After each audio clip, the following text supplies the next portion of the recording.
My name is Lindsay Linke, and I am the CEO and founder of SiVec Bioechnologies. Outbreak. What comes to mind when you hear this word? Well, for a lot of you in the audience, maybe you think of the characters in the Walking Dead series, or perhaps the zombie apocalypse. But I'm not going to talk about that type of outbreak. I'm talking about outbreaks in bird flu. And I'm going to take you through 3 different perspectives on the global impact that this disease has on the industry and to poultry. First, imagine you're the Secretary of Agriculture, and you receive a phone call that there's been an outbreak of avian flu in the United States. And the first thing that comes to mind, aside from a number of words that I cannot say on stage here, would be the cost and the manpower and the resources it's going to take to control this disease in a timely manner. In fact, in one outbreak alone last year, this cost the government $500 million to control. Now imagine that you're the commercial farmer and your business is thriving and you get hit with avian flu and you're one of thousands of farmers who has an infected flock. And now the guys in the white suits show up and they literally kill every single one of your animals to control the spread. In fact, to these farmers, last year an outbreak cost them $3.3 billion in revenue. Finally, imagine the perspective of the developing world, where poultry are a way of life. They sustain these villages and these communities. And when there's an outbreak of avian flu, it's a direct hit to their source of livelihood. So if we break this problem down in terms of numbers, in the last year in the United States alone, one outbreak was 48 million poultry killed due to that outbreak, 18 international trade bans, and $3.3 billion in economic loss. From a global perspective, if you look at this map over here, a little blue dot represents an outbreak. It's astounding because nearly 1/3 of the world has been affected by this disease. $40 billion in economic loss. So what are we doing about this? What do we have to prevent this? Well, Merck and SiVec are 2 companies that have commercial licenses and are manufacturing a vaccine. However, although it provides long-term protection, it's not ideal for large-scale delivery. It doesn't provide universal protection. It does not rapidly protect. It does not support trade. It does not allow for easy manufacturing and scale up. It's not a low cost, and it does not have a long shelf life. So the question is this really a great solution to an outbreak of bird flu? No, absolutely not. It's not. The future is our patent-pending technology called SiVec AIV. And I need to stress that this technology is different than the vaccine, and this is one way that we are able to address almost every limitation to the vaccine. So we are working on a simple solution to a global problem. Another limitation, the vaccine has to be administered individually to a chicken. So imagine that you are the guy that they call up and says, hey, can you come out and vaccinate our chickens? Well, it's not just to a couple hundred chickens, we're talking about millions of birds. And then you have to repeat this 3 weeks later when they want you to come back and do the booster. That's just not feasible. However, our technology can be delivered as an aerosol to treat thousands of birds in one single application. At which point, once they're treated, they are rapidly protected. So within 24 hours, if they come in contact with bird flu, they are not going to be infected. And this is a way to directly prevent the spread of this disease. So in terms of value proposition, I mentioned it can be delivered as a sprayed aerosol, so it's ideal for rapid on-farm deployment. It would provide up to 90% protection. It supports international trade activities. It's inexpensive. It has an indefinite shelf life, and it provides universal protection against any viral strain. By the year 2020, the global poultry industry is estimated to be worth $220 billion. If we look at our top poultry producing countries, and let's specifically focus on the United States, our go-to market strategy first, because I know the majority of you would all like to have a delicious, juicy turkey dinner at Thanksgiving, is they go after our primary is turkey operations. Secondary would be our egg layer operations, and then tertiary are our high-end poultry genetic producers and companies.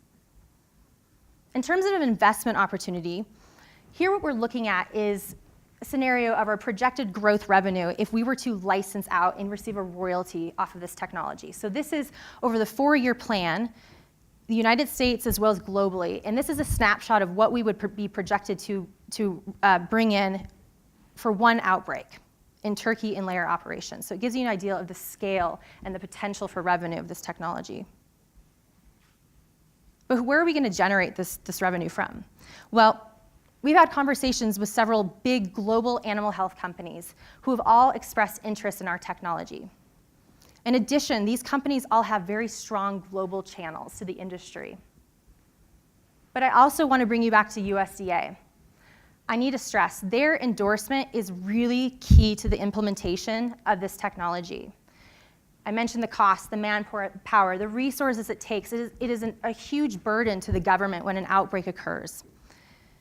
We have reached out to several USDA officials, and it was through these interactions in less than one day, a string of emails got all the way up to the Chief of Staff of the Secretary of Agriculture, and we're continuing these conversations.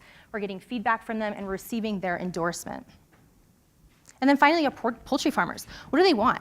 Well, they want something that is fast, it's got to be cheap, it's got to be easy to use on the farm, as well as they want something that's not going to preclude their ability to sell and export their products internationally. So from all three of these different customers, what we're hearing is they want a solution to these outbreaks, and we have that solution. Our first phase is to prove technical feasibility. Second phase is to establish our regulatory approval. And then third, our go-to market strategy is to either license this technology or do a technology acquisition. We are focused on selling a valuable insurance policy against economic loss. So with that in mind, and based off of our initial customer discovery process, our best go-to market route is to license SiVec, AIV, to one of these big animal health companies, because for one, they have already established customer channels, and two, they already have experience regulating and working and navigating the regulatory process.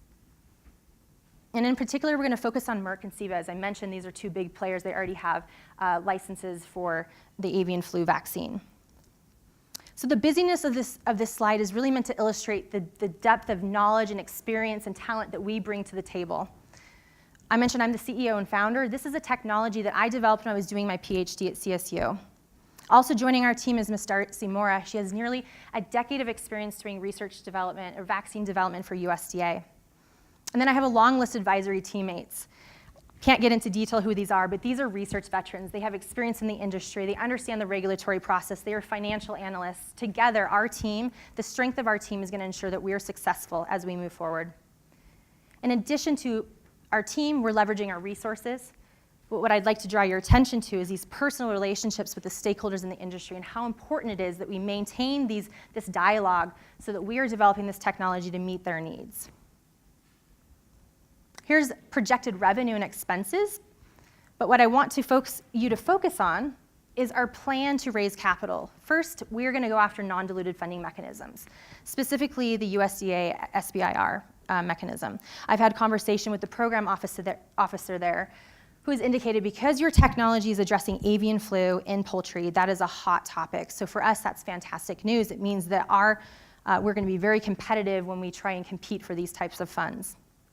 But in addition, we also have strategies to raise diluted funds as well. With any new technology comes risk. But what I want you to understand is that this technology is based off of years of research. We've shown proof of concept. We're working with a regulatory consultant. I mentioned the strength of our team, our customer discovery, the conversations we've had with animal health industry as well as USDA.